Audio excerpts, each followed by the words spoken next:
things in it.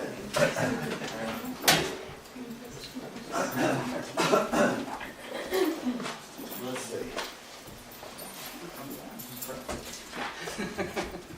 So, Doug, can I get you to lead us in prayer this morning? Okay. Our God and Father in heaven, we thank you so much for this day and for this time that we have to come together and study your word. Lord, we ask that you would be with Mark as he presents this lesson to us. Please help us to take it, apply it in our lives. This is our prayer in Jesus' most holy name. Amen. Okay, I put up here in the green on the board, not very difficult to see, easy to see, but I think I should have said that really 9 through 11, what you want to do is kind of classify 9 through 11 as Paul's dealing with the Jewish problem. And the Jews have two problems. Problem number one is that they disobeyed. As a nation, they were basically disobedient and got rejected as a people.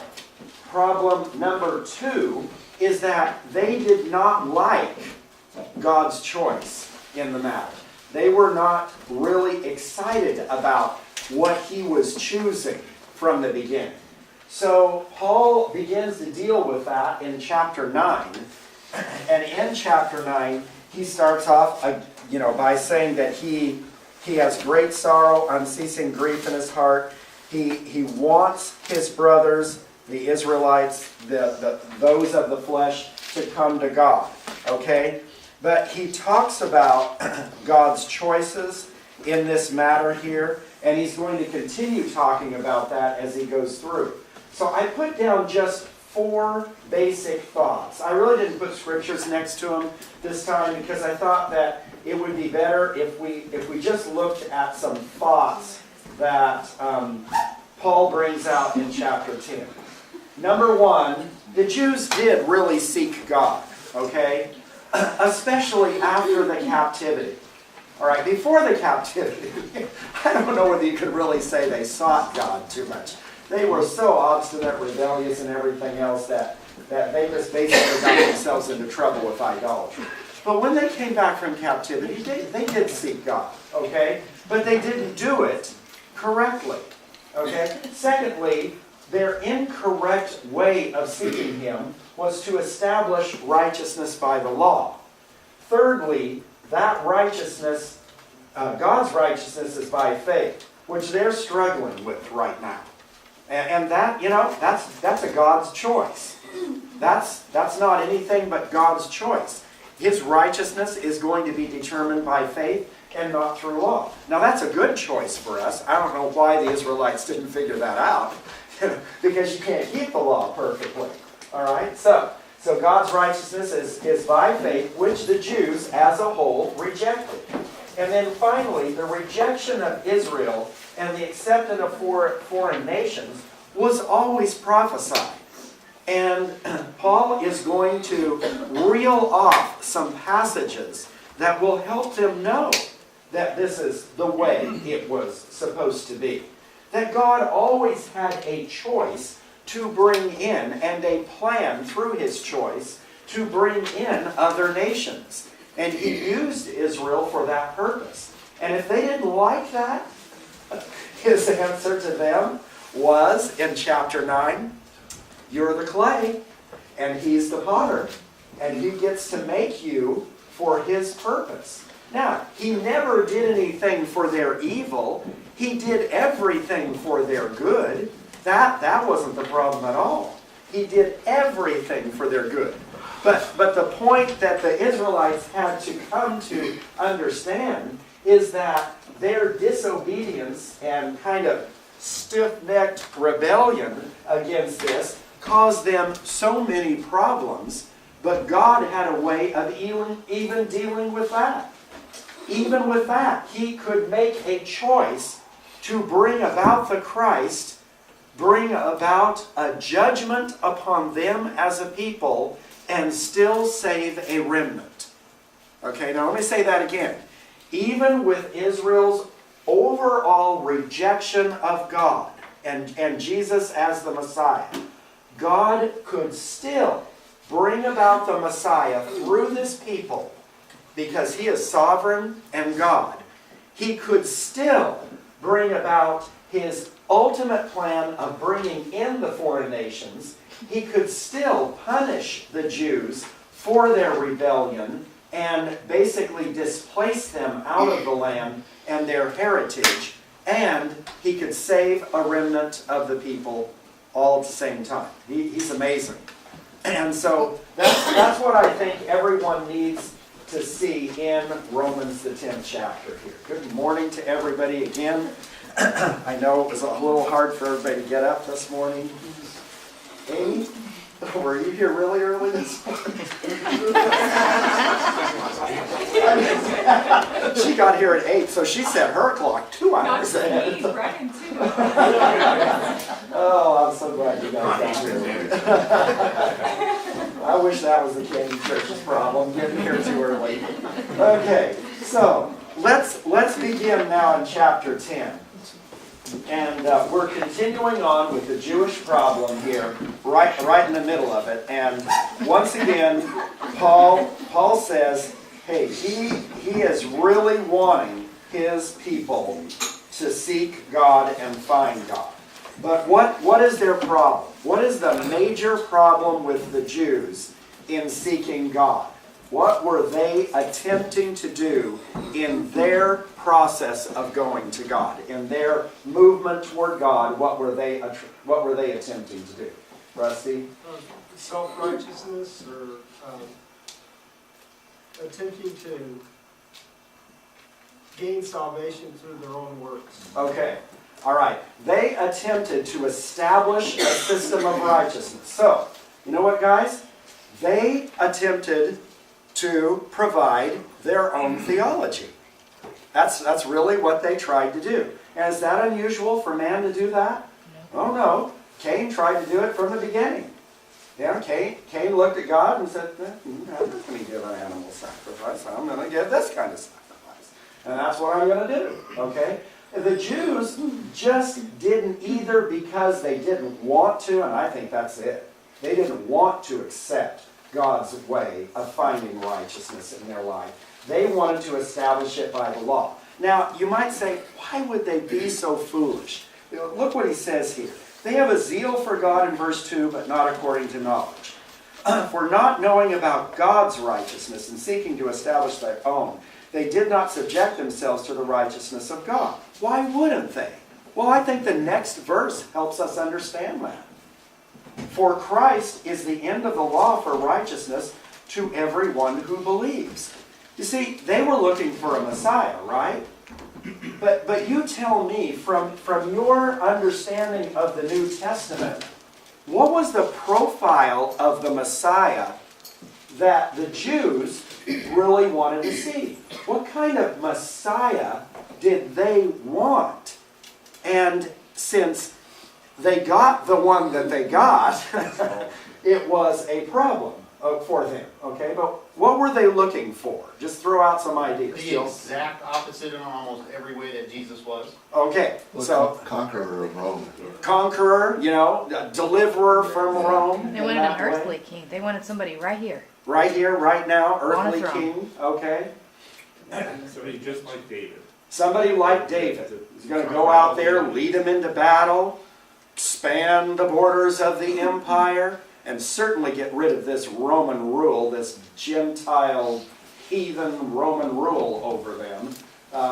Little did they know that God had brought about that rule for two reasons. Number one, to bring about the Messiah, because that's the fullness of time. But number two, he's going to use the Romans to punish them.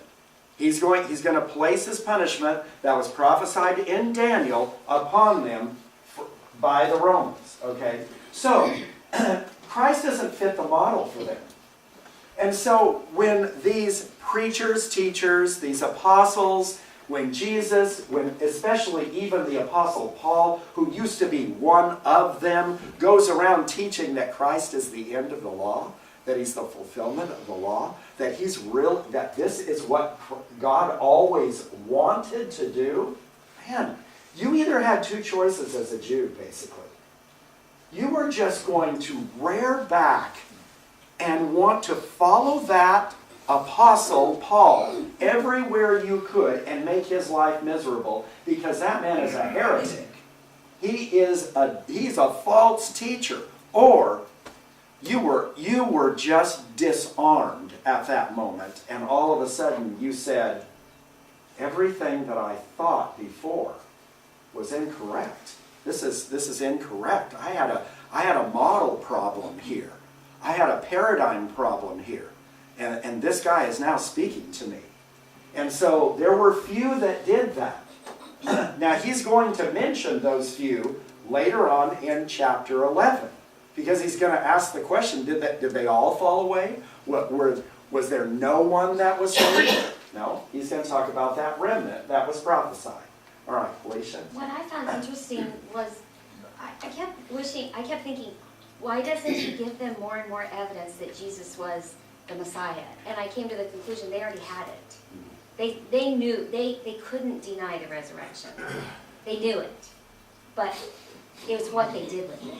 And that's exactly right. They didn't need more evidence. They Correct. needed a change in their heart. They did.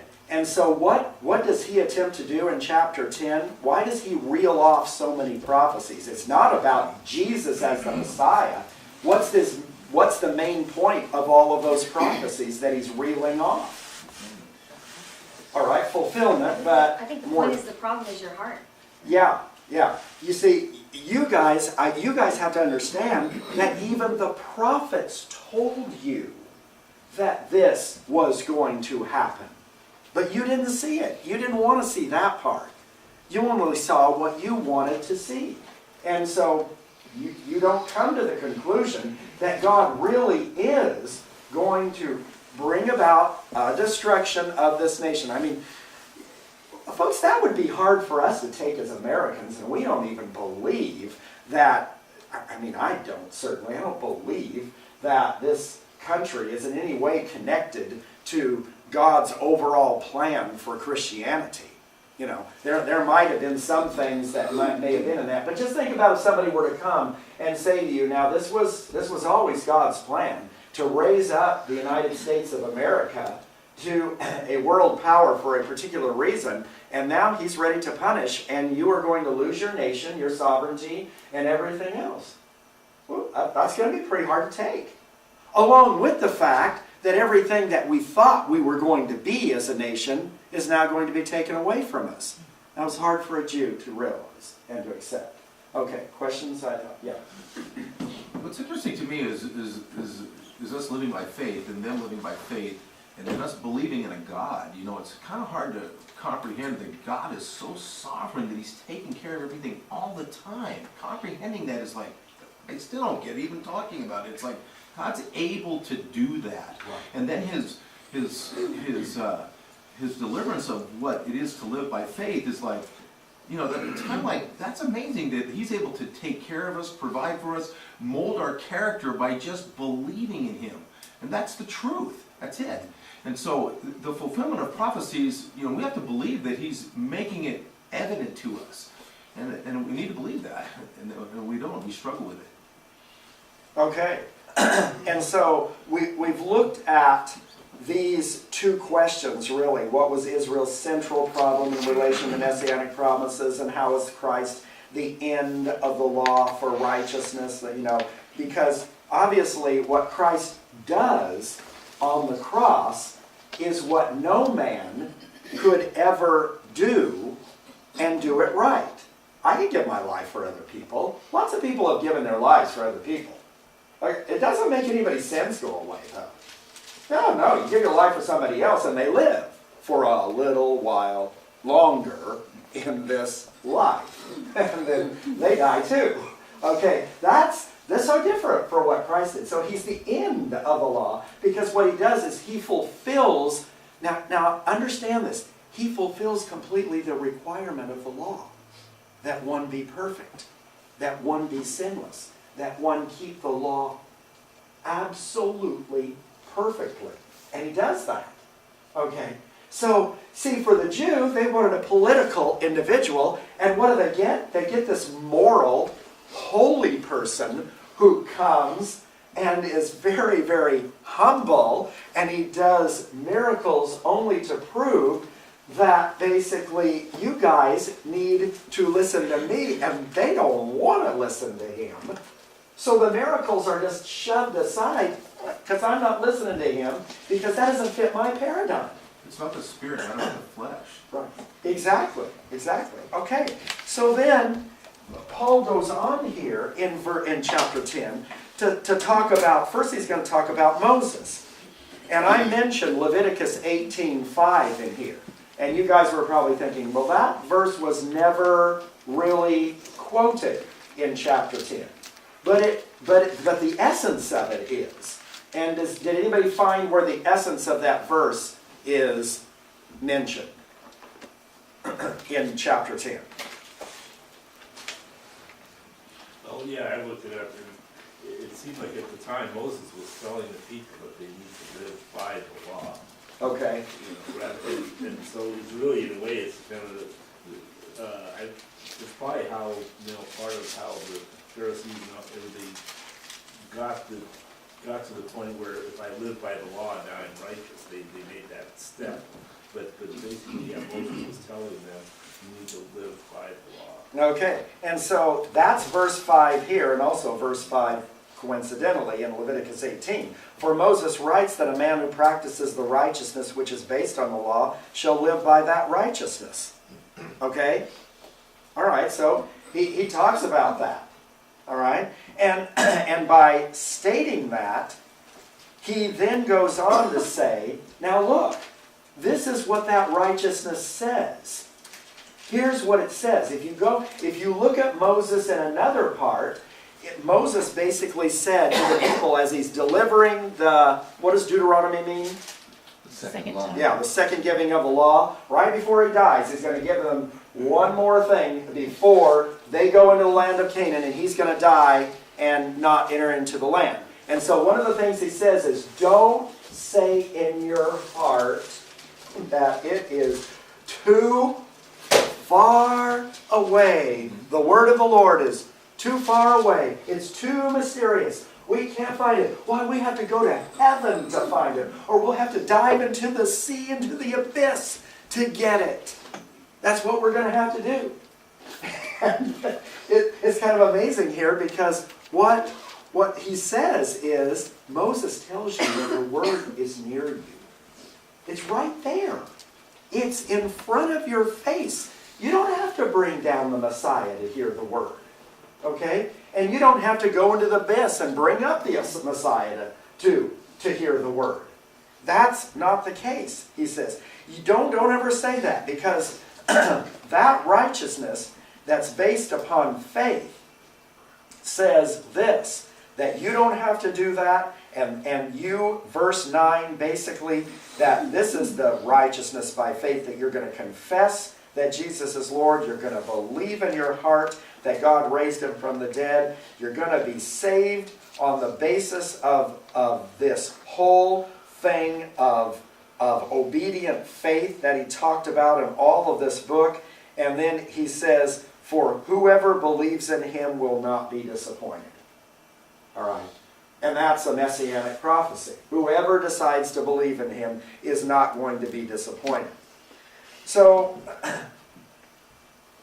in all of this, when you begin to look at the righteousness by law and the righteousness by faith and the problem of the Jews and the problem of their disobedience and God's choices in all of this, you can, if you just get your mind into the Jewish mind for a moment, you can begin to understand how hard this was going to be for them.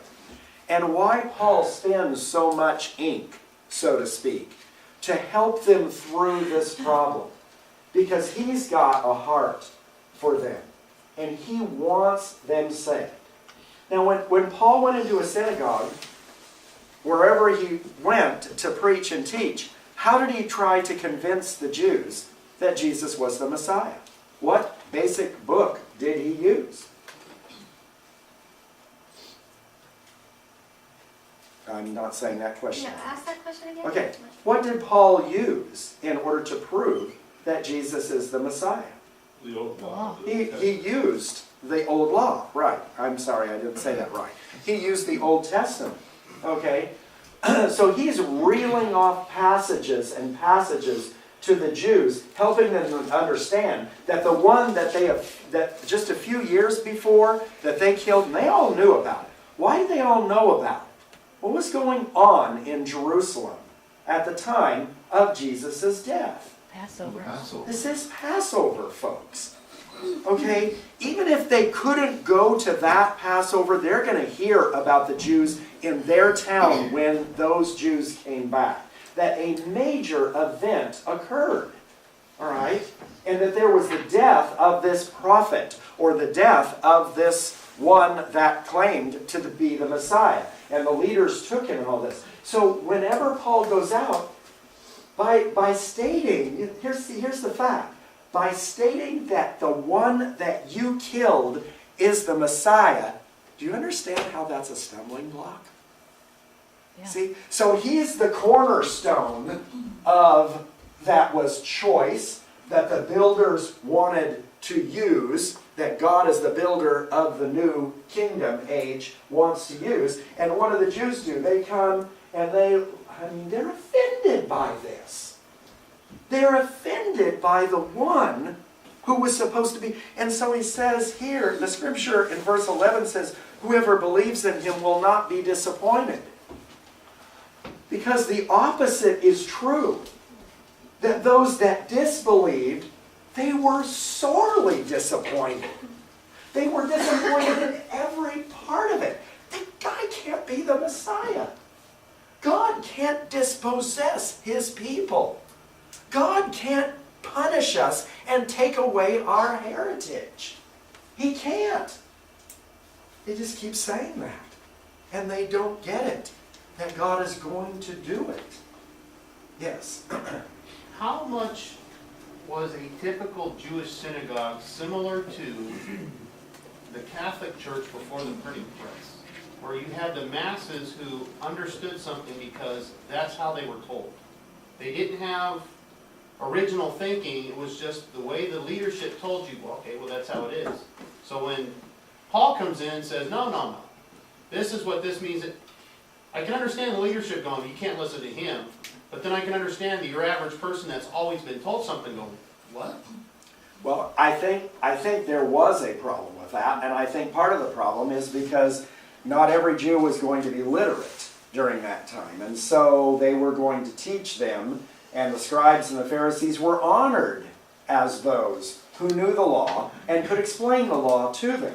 So they had to get over that as well, Joe. I think you're right. They had a lot of things to get over. However, if the miracles came in order to help them get through that time.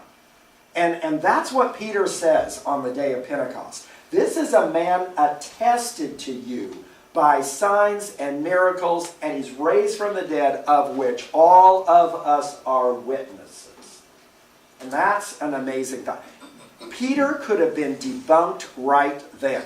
They could have gone out, opened up Joseph of Arimathea's tomb right at that moment, and just paraded out a body and said, he's right here. These guys are nuts. But they couldn't do it, and they knew that. They knew that. Okay. The little story out there that the disciples had stolen the body now was even more debunked, because they're seeing cloven fire on top of their head, and they're hearing these men who were basically illiterate speaking in whatever language that they knew. Well, there was a notable miracle here. Okay. And they just could not deny it. And every time that the Pharisees or somebody or the Sanhedrin tried to do something with these guys, they'd get out of prison, they'd go right back out, they'd go out and teach again. It just kept exploding on them. All right? And then Paul comes in, and the explosion is even worse. And the stumbling is even worse. So what does Paul have to do here? What is the Spirit going to do? Well, he's going to try to help them understand that there's a righteousness by faith now. and that there's no distinction between Jew and Greek. I mean, to that, I'm sure a Jew would just, are you kidding me? There's no distinction? What? That's like saying there's no distinction between, I don't know, a citizen of the United States and a communist. I don't know. I mean, it's worse than that. I don't even have an analogy to make it up. And so he says, this is what you have to understand, that whoever calls upon the name of the Lord will be saved. And then he kind of goes, I think, into a parenthetical statement. And by the way, how are they going to call on him if they have not believed? And how are they going to believe if they haven't heard? And how are they going to hear without a preacher? Therefore, how beautiful are the feet of those who bring good tidings of good things. But they did not all get the good news. Get it, meaning they heard it, they didn't receive it. They didn't all receive the good news. For Isaiah says, Lord, who has believed our report? Do you know where that comes from? You remember that? 53? Yeah, that's Isaiah 53. Do you know how much the Jews had a problem with Isaiah, the 53rd chapter? No. What couldn't they reconcile in Isaiah 53? The suffering Messiah. Yeah, they could not figure out, they know he's talking about the Messiah, but they cannot figure out how the Messiah is going to suffer. See, why? Why didn't they figure that out? Why didn't they believe? And Isaiah even says, who believes our report? And then he goes on to say something that they struggle with, that they don't even get. And part of the reason why is because they can't see a king suffering. That's not supposed to happen to their king. Okay? All right. Questions, comments, thoughts about this as we go through this? Yes. I was thinking of the same thing that Joel was thinking, about, well, what about this little peon person, but as I contemplated that, I thought, but the prophets had the same challenge all the way through. They would speak to the leaders, and sometimes they would say, oh, it's just the leader's problem. Like Jeremiah would say that at first. But then he'd go to the people, and he would find outright sin, things they should know. They know those things. They know not to commit adultery. They were doing it. Right. So all the way through, all the way through the prophets, you just keep getting this, you're rebellious, you execute a plan, but it's not mine. And from the least to the greatest, they did it. A good point there, and I just lost something. In that, recognize also that Jesus and John the Baptist appealed to whom? During the time that they came. To the common people. Yeah, to the common people. So really God did not overlook the common person who really didn't have the ability to open up a scroll and read it for themselves. Oh no. Those were the ones who actually were the remnant. They were the no accounts. That's like 1 Corinthians, the first chapter. God has made the things which are not to be real. I can imagine those scribes and Pharisees thinking, these people out here, these masses out here, they're a bunch of ignorant people that don't know anything. They don't know anything. I'm educated. They know nothing. And yet they're the ones accepting. Well, to them, that was more of a stumbling block. Those ignorant fools are accepting. I'm not. I'm not, even though I'll be faced with a miracle. Who had her hand up? Yes. I just don't think you can minimize that point. That we try to be lofty, and God's not lofty. It's just not, and that's what's really important about it. Again, is that God's sovereignty is it's kind of like us being a parent and communicating to our kids. We're not trying to fake them out. God's not trying to fake us out in believing in Him, and trusting in Him, and that's our problem. It's the problem of the Jews. It's the problem of us. Is that God just wants us to get His word and do what it says, And it may sound simple, but for some reason I want to make it difficult, And that's not what needs to be happening. Well, and that segues right into this next part right here, because verse 16, he is going to tackle the problem of these Jews not believing the good news. And then he says, verse 17, faith comes by hearing, and hearing by the word of Christ. In other words, the word of the good news about the Messiah is the thing that brings about faith. But not everybody believes that. That's the problem. For those of you who were at the funeral yesterday, Bill did a wonderful job by just making the statement over and over again. In all of this, God still gives you the choice. It's your choice. Okay? He's never going to take that away from you. He's never going to come down here and say, I'm going to take away your choice and do this. No. He always gives you the choice as to what you want to believe. And not everybody did. And so, verse 18, he anticipates the problem. He anticipates this problem by the Jews who say, wait a minute, we didn't hear it. If he had given it to us, we would have heard it. Okay, well, look what he says here. He says, but I say, surely they have never heard, have they? In other words, he's saying it for those who are the critics. And then he says, indeed they have. Their voice has gone out into all the earth, and their words to the ends of the world. But I say, surely Israel did not know, did they? Well, first Moses says, here it goes all the way back to Moses. Who could be a more venerated person in their mind in the law giving than Moses? No one. He's it.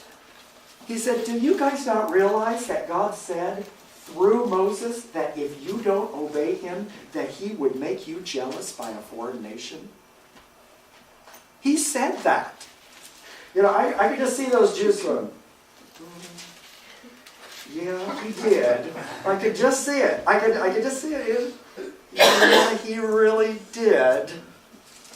And it just got to come into their heart and just hurt them at that point. That must be so hurtful. Yeah, I'll make you jealous by a nation that is not a nation, which is not a nation, A nation without understanding will I anger you. Wow. Isn't that amazing? Okay, so then he says, Isaiah says the same thing. So Moses says it right back here in the beginning, and Isaiah says it way over here right before you guys were taken away into captivity. And Isaiah says, I was found by those who did not seek me. And I became manifest to those who did not ask for me. And we've got to go to that Isaiah passage, because that Isaiah passage is, I think, huge there. So I want to take you back there right now. Go to Isaiah, the... 65. Can I make a point while you're going 65. over Yeah. there? Go ahead. That quote from Moses is from the Song of Moses. This is something they sang. This is something they knew. They sang it all the time. Yeah, that's an amazing point right there. Okay, Isaiah 65. Now look at this right here. Here it's going to be, and in my Bible, guess what the heading is of Isaiah's 65th chapter? A rebellious people. So Paul really goes back to this point, and he says, I permitted myself to be sought by those who did not ask for me. I permitted myself to be found by those who did not seek me. I said, here am I to a nation which did not call on my name. Isn't that interesting? He says to call on my name there. What did he just say in chapter 10? That whoever calls upon the name of the Lord will be saved. I'm going to be permitted to have a nation not like you call on me. Okay? I've spread, and this is why. I've spread out my hands all day long to a rebellious people who walk in the way which is not good, following their own thoughts. A people who continually provoke me to my face. And here's their provocation. And I'll tell you what, if you were to say this to the average person today, they would probably look at you and say, that's it? That's what they did wrong? They sacrificed in the wrong place? They burned the incense at home on their brick oven instead of at the temple, at the altar of incense? What's the big deal? You look at what he says. They provoke me, they offer sacrifices in gardens and burn incense on bricks. They sit among graves and spend the night in special places, and they eat swine's flesh, and the broth of unclean meat is in their pots. Now I want you to know, folks, I've eaten swine's flesh. And I've eaten the broth of unclean meat. I've had, a stew of all sorts of crab and lobster, stirred up in there. I mean, boy, I'm a sinner, right? You see what I'm trying to get at? This is the provocation of the people that made God just say, I'm done with you. Because it's like what Roger said. He gives a specific way to do something, and they just don't want to do that. They just are going to invent religion and theology on their own. And don't forget those words, because they might have something to do with my sermon today. Well, why did you include yourself in that? I mean, Why don't I include no, myself? you might be confusing some when you said, but I've eaten swine's flesh. Oh. You might be And the confusing reason why I say that is because I don't see that as an immoral thing.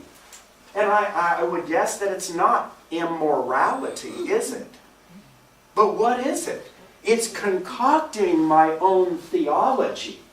That is what is so major in this. because they were told not to. That's right. It's rebellion. That's right. They were clearly told, you don't eat pig's flesh, and you don't eat that which has the outside skeleton on it, the exoskeleton, lobsters and crabs. You don't do it.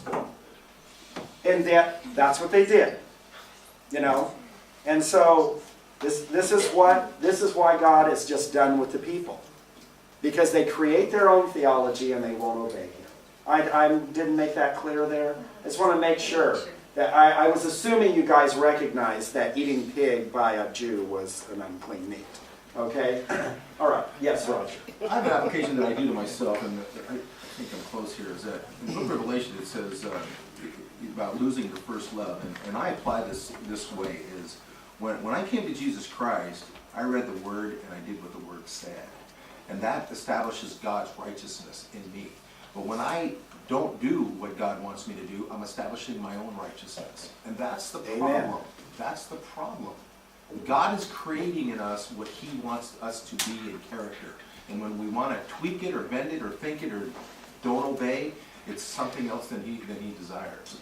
And isn't that much like the Israelites? I mean, He saves this nation and they come out of this captivity, and what is their first thought? Oh, let's do whatever you want us to do, God. But then they do lose their first love real quickly, don't they? They get out in the wilderness and they decide, He's led us out here to kill us. He really doesn't want the best for us. Let us go back to Egypt. Let's just go back. Right. Let's go back and be slaves. And then they get into this beautiful land finally, this land that they did not build, that they did not, farm, that they just accepted all of these wonderful blessings from God, and then they lose their first love, and there they just begin creating their own theology. And it's going to be through idolatry, and then later on when they get chastised by God, and they're brought back from captivity, they don't do the idolatry thing, that is the graven image idolatry thing, anymore. You just won't ever see that again. In fact, they'll go to the death. They'll fight another nation, which is historically accurate, when they tried to put idols in the temple. Those Greeks, so they had a whole rebellion over that. So they wouldn't do that. However, they'll still establish their own theology. That's what they want to do. And that's a scary thing whenever we get to the point where we want to do that. So, back to Romans, the 10th chapter here now. This is his final thing that he wants to say here in just this chapter. And Isaiah is very bold. Really, it's not his final thing, because he just continues right on with this in chapter 11. For of Israel it says, all day long I've stretched out my hands to a disobedient and obstinate people. So, why does he do this? He says, number one, I'm telling you, the righteousness by faith says the Word of God is near you. It's not far away. You don't have to call it out of heaven, and you don't have to call it up out of hell. It's right next to you. Okay? It's always been next to you. It even preached to you through the law of Moses, but you didn't get it. And then these beautiful feet of preachers came to teach you about the great good news, and you're basically saying, we haven't heard any good news. We didn't get any good news from you, God. And he says, oh no, you really did, but you didn't believe it. And then you might say, but you didn't know. I was ignorant of this. I didn't know that God was really angry at us. Are you kidding? Are you kidding, Israel? Yes, you did. Isaiah says it. Moses prophesied that this is what would happen. You should know. You have a responsibility to know that you've made God angry and that he's dispossessed you. And he's going to make you jealous by another one. Now that's going to go right into chapter 11. I want to just read one thing over here in chapter 11 so that when you're studying this next week, that I think it'll be real, I think it becomes more and more clear to you. All right? Look at verse 23. And they also, well, verse 22. Behold then the kindness and severity of God. To those who fell, severity, but to you, God's kindness. If you continue in his kindness, otherwise you will be cut off. And they also, if they do not continue in their unbelief, will be grafted in, for God is able to graft them in.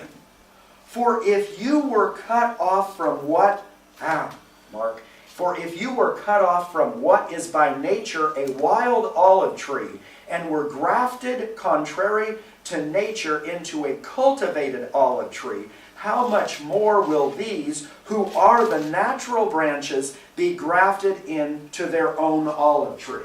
All right, now that's the analogy that he's going to give right there. And basically he's going to say the Gentiles were the wild olive tree, and God had cultivated all of these domestic olive groves here in Israel. And then what does he do?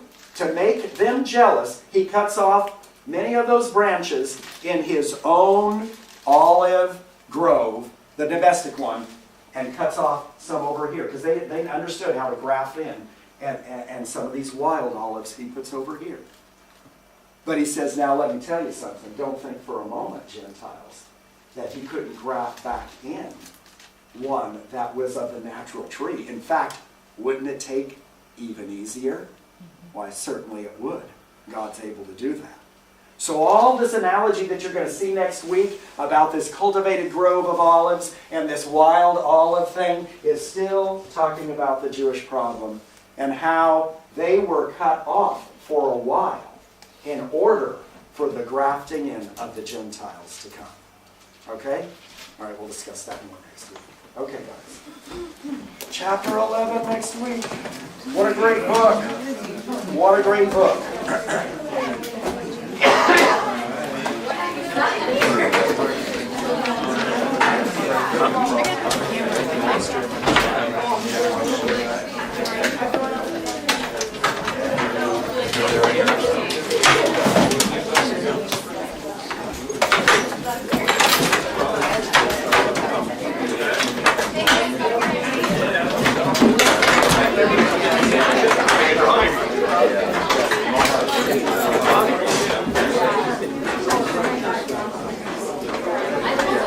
Donations or support or fellowship money to go to Africa or here or there, and we have to, you know, as elders, we have to look at those very carefully and think about, you know, what our resources are here and what we need to do among our own family and all that. But to Paul, this was something that you did in those days. If you taught in a certain city, then you were worthy of being supported to go to the next city, to be helped out.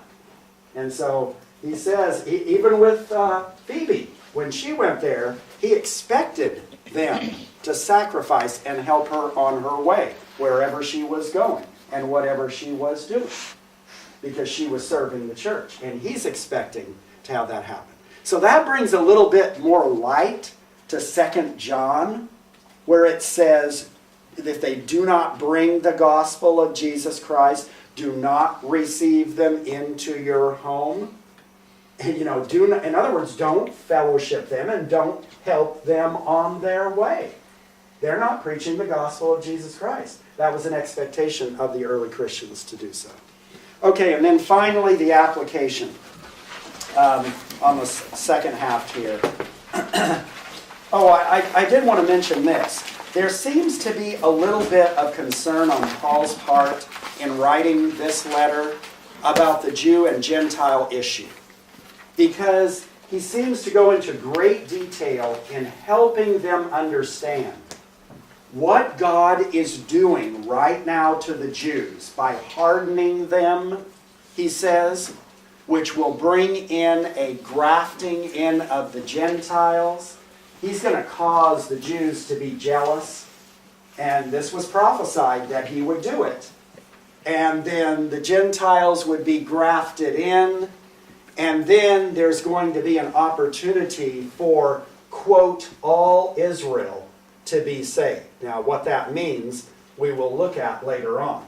So there's an interesting idea here in chapters 9, 10, and 11, where Paul spends considerable amount of ink talking about the Jew-Gentile problem. And maybe he's thinking that they're struggling with that there.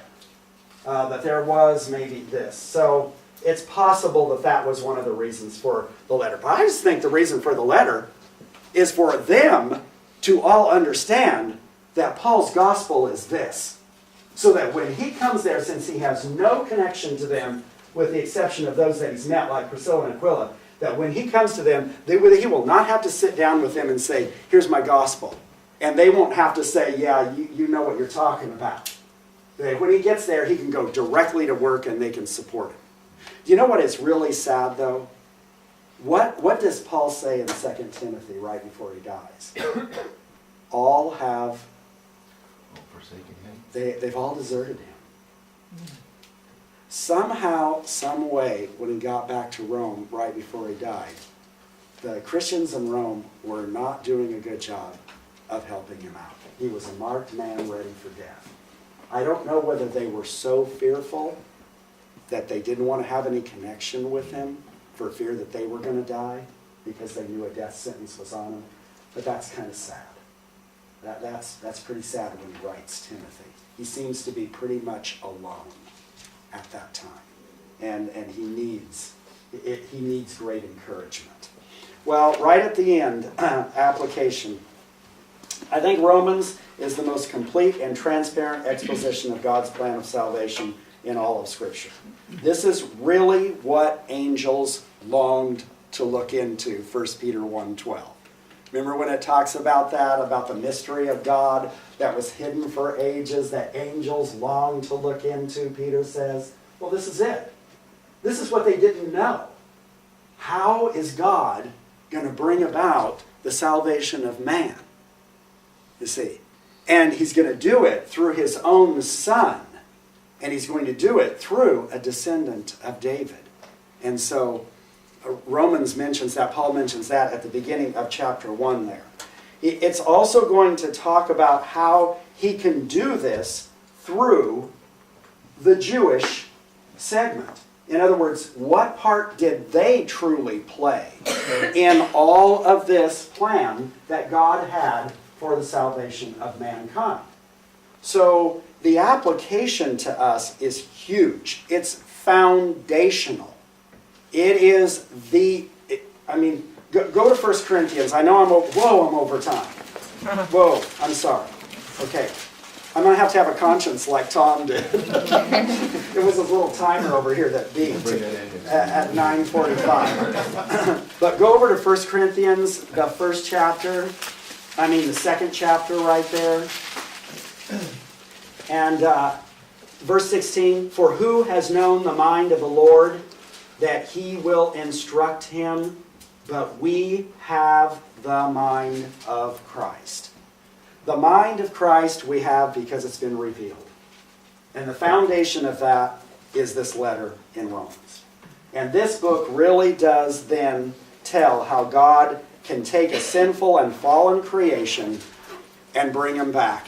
And it gives assurance to you as the believer that God's love is going to cause all things to work together for his people who are called according to his purpose. Let's have a great class, guys, okay? Next week, chapter 1. Don't forget to read throughout the book. Thank you. Oh, by the way.